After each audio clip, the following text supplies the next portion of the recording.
ओम नमः शिवाय। क्या आपने कभी सोचा है सावन के महीने में ये लाखों लोग कावड़ लेके क्यों चलते हैं? नंगे पांव, सिर पर गंगा जल, होठों पर भम भम भोले और मन में एक ही लक्ष्य, भोलेनाथ तक पहुंचना। पर क्या आप यह सिर्फ आस्था है? नहीं, इसके पीछे एक हजारों वर्ष पुरानी पौराणिक कथा है। एक ऐसा इतिहास जिसे ना राम भूले ना रावण। आज हम जानेंगे कांवड़ यात्रा की असली शुरुआत कैसे हुई और भगवान शिव को गंगा जल अर्पित करने की ये परंपरा किन पुराणों से निकल कर आई है। कथा सुनने से पूर्व सच्चे शिव भक्त वीडियो को लाइक और शेयर जरूर कीजिएगा और चैनल को सब्सक्राइब करना ना भूलें। त्रेता युग में अयोध्या के राजा दशरथ के पुत्र श्री राम वनवास पर गए थे। वन विहार करते करते श्री राम, लक्ष्मण और सीता मगध जनपद में पहुंचे थे। वहां की प्रकृति अत्यंत ही रमणीय थी। आषाढ़ माह समाप्त हो चुका था और सावन का महीना आरंभ हो गया था। हरियाली छाई थी, आकाश से हल्की गुहारें गिर रही थी, पक्षियों का मधुर कलरव था और वातावरण भक्ति और सौंदर्य से परिपूर्ण था। श्री राम जब गंगा नदी के तट पर पहुंचे तो वहां की शांति और पवित्रता ने उन्हें मंत्रमुग्ध कर दिया। श्री राम ने ध्यान किया, सावन मास है और यह भगवान शिव का प्रिय समय है। क्यों ना मैं गंगा जल लेकर कावड़ में रखकर शिवलिंग पर चढ़ूं। श्री राम ने स्वयं ही कावड़ बनाई, गंगा जल भरा और पैदल यात्रा कर अत्यंत श्री राम चेतन पहुँचे, जो वर्तमान में झारखंड के देवघर में है। वहाँ स्थित प्राचीन शिवलिंग, जिन्हें आज हम बाबा वेदनाथ के रूप में पूजते हैं, उनका जला अभिषेक किया गया। श्री राम ने पहले स्नान कर मन और शरीर को पवित्र किया, फिर कांवड़ के गंगा जल निकालकर विधि पूर्वक शिवलिंग पर चढ़ाया। उन्होंने प्रार्थना की, हे देवादिदेव महादेव, इस गंगा जल के माध्यम से मैं आपको अपना प्रेम अर्पित करता हूँ। मुझे धर्म के मार्ग पर चलने की शक्ति दे। वातावरण में दिव्य कंपन हुआ। मान्यता है कि शिव स्वयं प्रसन्न हुए और कहा, हे रघुकुल नंदन, तुम्हारी ये यात्रा एक परंपरा बनेगी। आने वाले युग में भी लोग तुम्हारे समान कावड़ लेकर मुझे अर्पण करेंगे और यही माना जाता है कि यह भी प्रथम कांवड़ यात्रा। यह प्रसंग शिव महापुराण के कोटि रुद्र संहिता में उल्लेखित है। दूसरी कथा शिव पुराण और स्कंद पुराण में कोटि लिंग महत्व में वर्णित है, जो इस प्रकार के लंकाधिपति रावण एक अपराह शक्ति और बुद्धि वाला राक्षस था, लेकिन साथ ही वह एक परम शिव भक्त भी था। उसने कैलाश पर्वत पर वर्षों तक कठोर तपस्या की। रावण की तपस्या इतनी उग्र थी कि उसने एक एक करके अपने 10 सिर काटकर भगवान शिव को अर्पित किए।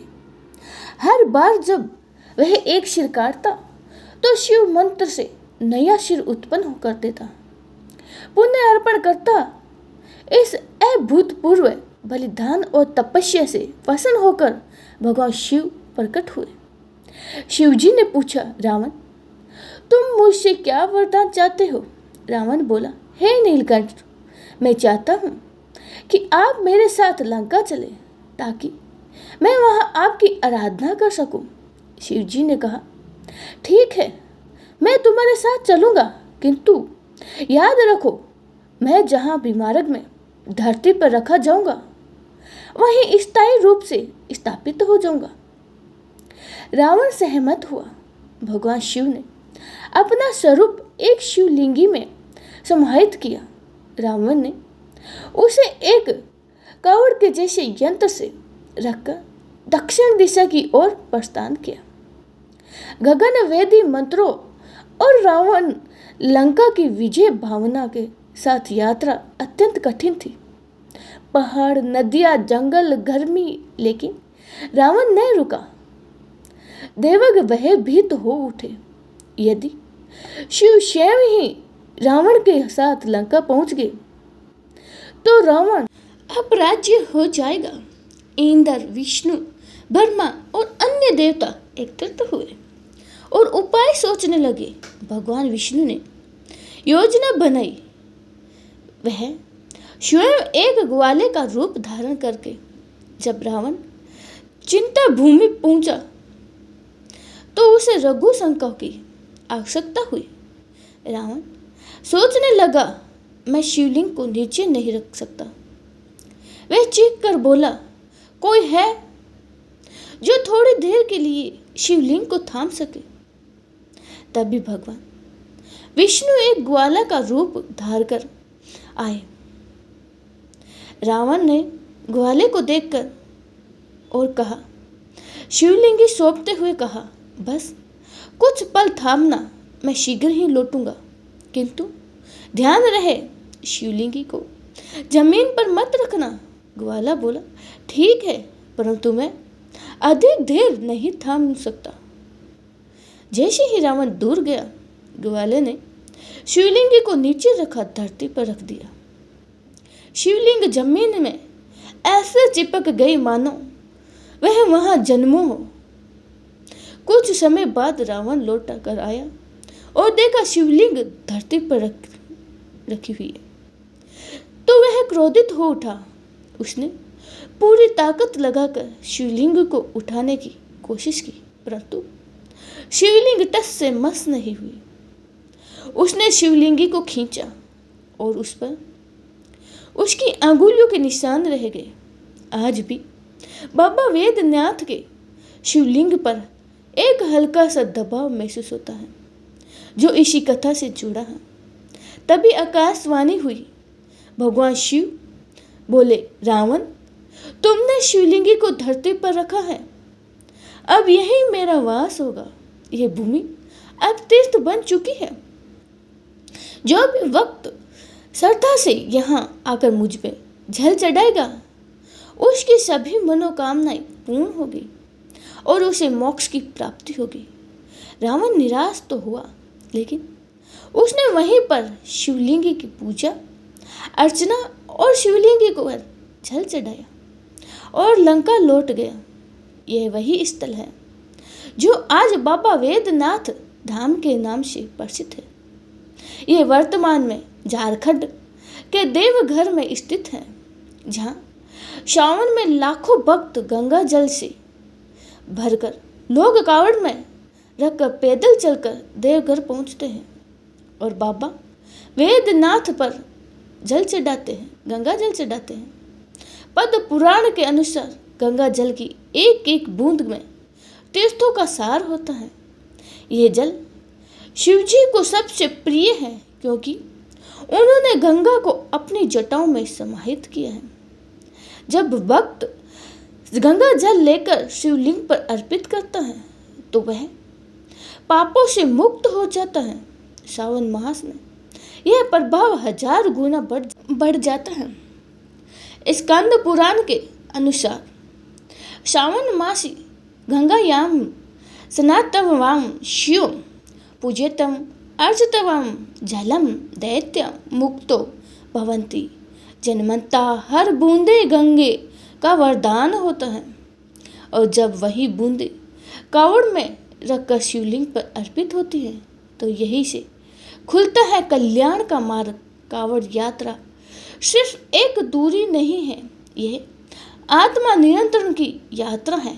नंगे पांव चलना, कावड़ को जमीन पर ना रखना, भम भम बोले का जप, ब्रह्मचर्य का पालन, ये सब अर्जुन की एकाग्रता जैसी है ही संकल्प है। कावड़ यात्रा सिर्फ एक परंपरा नहीं, यह एक जीवित कथा है। जिसमें श्री राम की भक्ति है और रावण की शक्ति है, गंगा की पवित्रता है और शिव की करुणा है। ये यात्रा हर वर्ष याद दिलाती है कि जब आप खुद को शिव के चरणों में समर्पित करते हो तो हर कष्ट, हर तपस्या मोक्ष बन जाती है। भक्तों, पौराणिक कथाओं के अनुसार एक कथा यह भी प्रचलित है कि माता पार्वती ने भी कांवड़ यात्रा की थी। आइए भक्तों, हम जानते हैं वो कथा। भगवान शिव तपस्या में लीन थे। माता पार्वती जी ने गणेश जी और कार्तिकेय को भोजन दिया, पर उनका मन बहुत उदास था। तभी नारद मुनि वहां आ जाते हैं। नारायण नारायण, प्रणाम माते, प्रणाम देवर्षि, आइए भोजन ग्रहण कीजिए। खीर पूरी है। माता महादेव को भी खीर बहुत पसंद है, परंतु वह है कहाँ, कहीं दिखाई नहीं दे रहे। कहाँ है वह? तो अपना अधिकतर समय तपस्या में ही लीन रहते हैं। आज खीर बनाई थी, शायद खीर की खुशबू से वे अपनी तपस्या से उठ जाए और थोड़ा कुछ खा लेंगे। कितने समय से मैंने और महादेव ने एक साथ बैठकर भोजन तक नहीं किया है। नारद मुनि माँ पार्वती के चेहरे की उदासी को देख लेते हैं। मेरे पास एक उपाय है जिससे आप भगवान शिव से जो भी कामना करोगी वह जरूर पूरी करोगे। तो बताइए ना देवर्षि, ऐसा कौन सा उपाय है जिसे मैं उनसे जो भी मांगूं वह इच्छा पूरी करेंगे? माते, अगर आप श्रावण मास में की जाने वाली कांवड़ यात्रा करके गंगा जल से महादेव के शिवलिंग का अभिषेक करोगी तो महादेव अत्यंत ही प्रसन्न होंगे। कहते हैं जो भी वक्त सच्चे मन से कांवड़ यात्रा पूरी करता है, भगवान भोलेनाथ उस भक्त की इच्छा बहुत जल्दी पूर्ण करते हैं। आप इस कांवड़ यात्रा का लाभ उठाकर महादेव को प्रसन्न कर सकती हैं, किंतु इस यात्रा को पैदल ही चलकर पूरा करना होता है। इसके लिए आप किसी भी शक्ति या फिर चमत्कार को अपने लिए उपयोग नहीं कर सकते।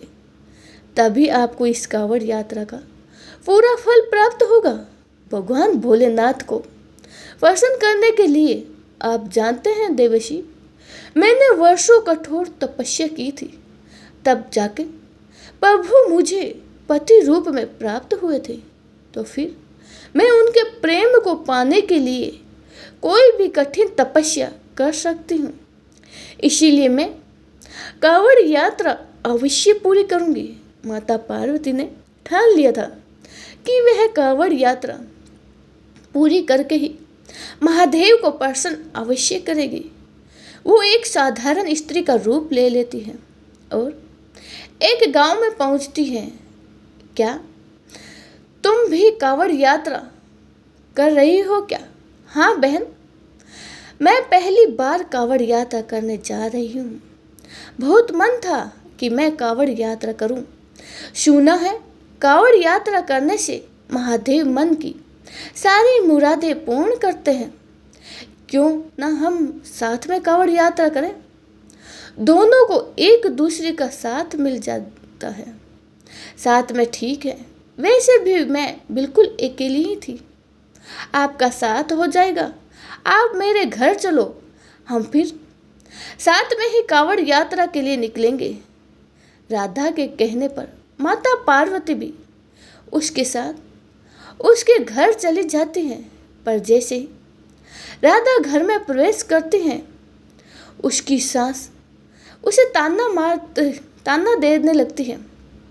कोई फायदा नहीं है ये कांवड़ यात्रा करने का, जब इतने साल से तेरी गोद सुनी है और सारे हकीम डॉक्टर बोल चुके हैं कि तू कभी माँ नहीं बन सकती, तो क्यों ये सब फालतू की चीज़ें कर रही है?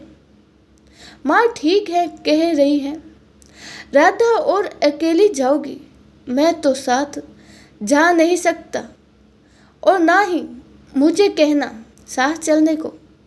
आपको परेशान होने की कोई ज़रूरत नहीं है। मैं इनके साथ जा रही हूँ। ये भी कांवड़ यात्रा के लिए निकली है। रहने दे रोशन, इसकी जो जी में आए करने दे। अगर अगले साल तक इसके बच्चा नहीं हुआ तो मैं साफ साफ इसे बोल रही हूँ, मैं तेरी दूसरी शादी कर दूंगी। जा, अब तुझे जिस भी यात्रा में जाना है जा सकती है। राधा की आंखों में आंसू आ गया। उसके बाद राधा और माँ पार्वती अपनी अपनी कांवड़ लेकर यात्रा पर निकल पड़ती है। राधा को क्या मालूम था कि वह कितनी सौभाग्यशाली है, कि उसने कितने पुण्य कर्म किए हैं जो आज स्वयं माँ पार्वती उसके साथ यात्रा पर जा रही है। राधा, क्या तुम्हें भोलेनाथ पर सच में विश्वास है कि वह तुम्हारी मनोकामना पूर्ण करेंगे? हाँ बहन, मुझे भोलेनाथ पर पूरा विश्वास है। कहते हैं ये कांवड़ यात्रा बहुत ही फलदायी है। कांवड़ के जल में से भगवान भोलेनाथ के शिवलिंग का अभिषेक करने से वे प्रसन्न होते हैं। राधा की बातें सुनकर माता पार्वती मुस्कुरा देती है। चलते चलते माता पार्वती थक जाती हैं। लाओ बहन, थोड़ी देर कांवड़ मुझे पकड़ा दो और तुम यहाँ पेड़ के नीचे आराम कर लो। राधा, तुम भी तो थक गई हो, तुम भी आराम नहीं करोगी? कोई बात नहीं, पहले आप थोड़ी देर विश्राम कर लो। अगर मुझे थका लगेगी तो मैं आपको बोल दूंगी। माँ पार्वती पेड़ के नीचे विश्राम करने लगी तो अचानक एक शेर दहाड़ता हुआ बाहर आ जाता है। शेर को सामने देखकर राधा घबरा जाती है और माँ पार्वती गहरी नींद में सो रही थी। मैं भूखा हूँ और भोजन की तलाश में निकला हूँ, मैं तुम्हें खा जाऊंगा। राधा माँ पार्वती के आगे आकर खड़ी हो जाती हैं और शेर के सामने साहस दिखाती हैं। क्या तुम्हें मुझसे डर नहीं लगता? तुम चाहती हो तो मुझे देखकर भाग सकती थी, पर तुम क्यों नहीं भागी? नहीं, मैं इन्हें यहाँ छोड़कर नहीं जा सकती। तुम्हें अगर खाना है तो मुझे खा लो, पर इन्हें छोड़ दो। ऐसा तो कोई भी नहीं करता कि अपनी जान की परवाह किए बिना ही किसी दूसरे की जान बचाना। क्या यह तुम्हारी कोई रिश्तेदार है जो तुम इनके लिए अपनी जान देने को तैयार हो चुकी हो? इनका मेरे से इंसानियत का रिश्ता है और इस रिश्ते के में मैं उनकी जान की रक्षा कर रही हूँ। तुम्हारी बातें सुनकर मैं बहुत ही आश्चर्यचकित हूँ। तुम बहुत ही नेक दिल हो, इसीलिए मैं वापस जा रहा हूँ। तुम्हें मेरे से डरने की कोई ज़रूरत नहीं है। शेर वापस झाड़ियों में चला जाता है। तभी माँ पार्वती की नींद से जाग जाती है। अरे, पता ही नहीं चला कि मैं कितनी देर से सो गई। क्या तुम थोड़ा आराम करोगी? विश्राम करना चाहोगी? नहीं बहन, नहीं, चलना चाहिए ताकि हम समय पर हरिद्वार पहुंच जाए। उसके पश्चात ही माँ पार्वती राधा के साथ गंगा नदी से जल भरकर वापस गांव लौट आती है। माँ पार्वती राधा के साथ शिवलिंगी की पूजा करती है। तभी शिवलिंगी से महादेव प्रकट होते हैं और महादेव को देखकर माता पार्वती मुस्कुरा देती हैं। पार्वती, तुम और यहाँ पृथ्वीलोक पर, मैं तो तुम्हें कैलाश पर ढूंढ रहा था। फिर मुझे पता चला कि तुम कांवड़ भरने गई हो। माँ पार्वती, मतलब आप साक्षात माँ पार्वती हो। माँ पार्वती अपने साक्षात रूप में आ जाती है। राधा, मैं धरती लोक पर कांवड़ यात्रा के लिए आई थी और तुमने उसमें मेरी बहुत सहायता की है। महादेव, राधा बहुत अच्छी है, इसे आशीर्वाद दीजिए कि इसे शीघ्र ही संतान की प्राप्ति हो जाए। मैं जानती हूँ देवी, पार्वती राधा ने हर कदम पर अच्छाई का परिणाम दिया है। मैंने ही शेर का रूप धारण करके राधा की परीक्षा ली थी। राधा उस परीक्षा में सफल रही।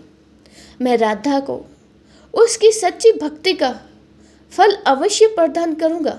राधा की आंखों में खुशी के आंसू आ जाते हैं। भगवान शिव और माता पार्वती राधा को आशीर्वाद देकर वापस कैलाश लौट जाते हैं। स्वामी, मैंने भी कांवड़ यात्रा पूरी की है। अब समय है आपका मेरी भी इच्छा पूरी करने का। अब आप कुछ समय के लिए तपस्या में लीन न रहकर मेरे और बच्चों के साथ कुछ समय बिताइए। पता है, मैंने आपकी पसंद की खीर पूरी भी बनाई थी। आपने वो भी नहीं खाई तो कोई बात नहीं, आज बना लो। आज मैं तुम्हारे और गणेश, कार्तिकेय, नंदी आदि सबके साथ भोजन ग्रहण करूंगा। तभी नारद मुनि भी वहां आ जाते हैं।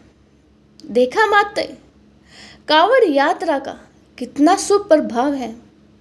अब तो आप मान गई ना कि कांवड़ यात्रा करने वाले सभी भक्तों की इच्छा महादेव अवश्य पूरी करते हैं। बिल्कुल देवर्षि नारद, आप बिल्कुल सही थे। हर हर महादेव।